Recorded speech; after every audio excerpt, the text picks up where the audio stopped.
Hello, I'm Marcus V. Calvert, and welcome to Tales Unlimited, the disturbing thought of the day. This one's a bit involved. Um, think of it as a fantasy realm. Uh, you have a long family bloodline. It's kind of spooky. Runs maybe 800 years. Not a bad king or queen. Leaves everyone scratching their heads like, this is a proud and noble house. How are you doing it? Yes, there's magic involved. We get that. Magic, magic. It's a magic realm. But dynasties rise and fall, governments rise and fall, topple. Sometimes a kingdom gets split, gets reformed. Da, da, da. Everyone who messes with this kingdom loses. They always lose. And so, okay, you have royal spies and assassins, and they're not the reason. What's your secret? I mean, you make some pact with some god or something. I mean, they have all types of reasons and rationales. Well, what it is here's how it starts. The king's shadow handler retires. The last one was one heck of an alchemist, awesome alchemist, and the king, who basically grew up with this guy, they're both old. King's like, okay, I'm about to abdicate and live out my days chilling. And Shadow Advisor's like, yeah, we had a good run anyway, yeah. And it's like, okay, potions, right? So the king makes a potion that is like a family recipe. Potion number one, you basically just drink a little of it, just a sip.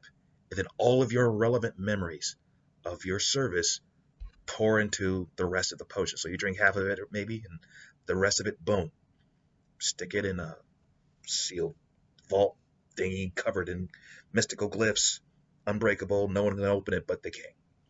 Then you drink this other vial, and all relevant memories of your service will be forgotten. You'll remember your personal stuff, maybe raising your kids, what you did last Tuesday night while you were drinking and playing with the guys, but your memories will twist to the point where you're just thinking, okay, yes, I was King's advisor on, um, I don't know, shipping. Okay, fine, boom. And the king is surrounded by a small army of advisors of the court on all types of different topics, experts, blah blah blah. And in last alchemist's last words are, best of luck to you, my liege, your grace. Drinks it, and memories go away. And the king shakes his hand, says, "Here you go. Here's a big fat bag of gold. Here's your estate, which has already been given to him during his career. He's earned it, and he just decides to retire." So now the king goes to his private study with his box, sets it down, looks through profiles provided by his predecessor there, this retiring guy, of replacements. And the replacement in mind, the one he ultimately picks, is a summoner. A good guy. Uh, Loyal to the king, discreet, is what he's looking for. Gets some guards, goes off, finds the guy, says, "Hey, here's the pitch. I need you to be my shadow advisor. I have 5 children.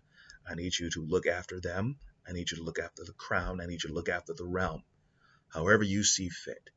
The rule is, the main thing I want here is to be able to say I have no idea what you're talking about if someone accuses me of anything you do.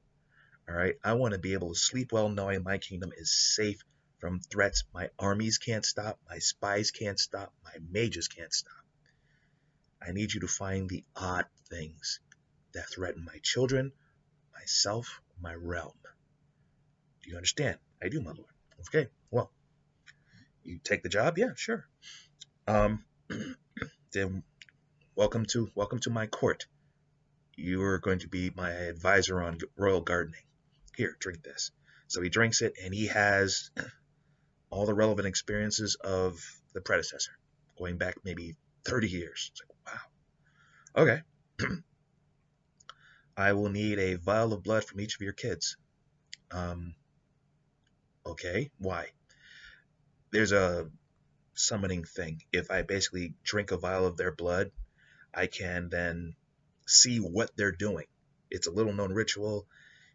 Mages don't have it. Witches don't have it. It's practically a lost thing, and I can follow everything they do. Okay, fine. So by means of, I don't know, royal rituals or just getting them while they're drunk, passed out. The blood is acquired, put in his hands. He drinks, drinks, drinks, drinks, drinks. He sees all 5 kids. Okay, so the thing about the kingdom, and it's part of their secret that everyone knows, is just because you're the firstborn doesn't mean the crown's going to you. It might go to the fifthborn, but the king or the queen, sometimes they've been queens, always try to have a lot of kids. 6 to 8's the norm, right? Because you want to have a pool of well-raised children, and you're basically saying, okay, who's got it to be the next ruler, king or queen? And it's just how it's done. And the best one gets picked by the king or queen who abdicates and passes it on. And it's always a peaceful succession because of the shadow advisor who sniffs out any trouble. Now, the alchemist had his method. Summoner has his. The king's like, okay, cool. Impress me. Carry on. Best of luck. So the summoner has a problem here. Okay. The oldest is a son, and the second oldest is a daughter. They both want to rule, but they've screwed up. They're brats. They have different flaws. They've caused scandals. It's very likely neither one has what it takes to earn their father's favor and ever get the crown. They're out of it. Third one is a princess. She's cool, bit naive at times, but she'd make a good queen with some wisening up, right? Some good advisors. Fourth one was just born to be king. He was awesome. He's fourth from the throne. Normally he had no chance, but he's like, he kind of knows, yeah, I'm going to be the king. Yeah, okay. And he's studying up and he's boning up and he's preparing. Everyone figures, okay, it's that this is the golden child right here. And the fifth one is a loyal son of the realm. He would be okay. The problem is he likes guys, and that's just frowned upon. And well, heirs. You need a lot of heirs to make this thing work, right?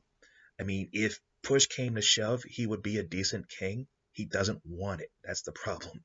A, he doesn't want it. B, he likes guys. And 3, he has like no ambitions whatsoever. So maybe at the end of the book, he ends up being the king because he's the only one left. I don't know. Things are about to get bad. Why? Because Child 1 and Child 2 are about to do a shadow coup. Now, how are they doing this? Well, the oldest, he pretends to be a playboy, goes off and, okay, I'm going to have fun in this place and this place, sleep with this guy's daughter, da da da. And what he's quietly doing is making treaties with enemies of his king, rival nations, rival guilds, you name it. And the second oldest, the daughter, she's hot-tempered, she's got flaws, but she's one hell of a tactician. She runs the army, and she's entrusted by the king to run the army. In times of war, she actually leads armies into battle. And again, she's got magic armor, magic training. She can kill 20 guys by herself. She has like the swords and stuff. I mean, he's not going to send his little baby girl off to, get mangled. He's sending her off right. So she is not to be messed with. The summoner is sitting back in his chair going, okay, so these two are going to do a coup. Daughter number 3 is about to be seduced by a knight who's really an assassin, who's really involved in this conspiracy. Kid number 4 is about to have a hunting accident. And kid number 5 is just going to basically end up getting executed after the coup. All right. Darn it all. So he sees all of this going on, and he grabs a book of horticulture, and he sits down, and he flips it open. And that's what it looks like to anyone else. Herbs and plants and gardening and techniques, stuff like that. In reality, it's books on summoning. He licks his thumb, and he goes, all right, let's begin. And could you see that as a book? Like he basically summons spirits of fallen warriors, spies, assassins, demons. He's basically, without killing the kids, he wrecks this scheme in every conceivable way. And he is with the whole, he drinks their blood. He can see what they're doing wherever they go. So if one of them tries to run away, it doesn't matter. He can follow you with his magics wherever you go. And yes, the other bad guys have magics, and eventually they might figure out there's a shadow advisor. That's his first line of defense. No one knows who he is because the king's got hundreds of advisors in hundreds of different fields. And there might even be a rogue imperial assassin who belongs to the king's court, but who just thrown in with this coup, who's like, who is it? And they walk right past each other. And just, I gotta find and kill the king's guy. I know the king has somebody here. I just don't know who it is. And it's like, and that's how I do it. All right, that's my disturbing thought of the day. I'm Marcus V. Calvert. This is Tales Unlimited. Hope you enjoyed it. TalesUnlimited.net. That's the website. Check it out if you like how I think, maybe like how I write. I have books there and other disturbing thoughts, and as well as battery prompts for writing. And maybe a snippet of wisdom here and there. All right, till next time.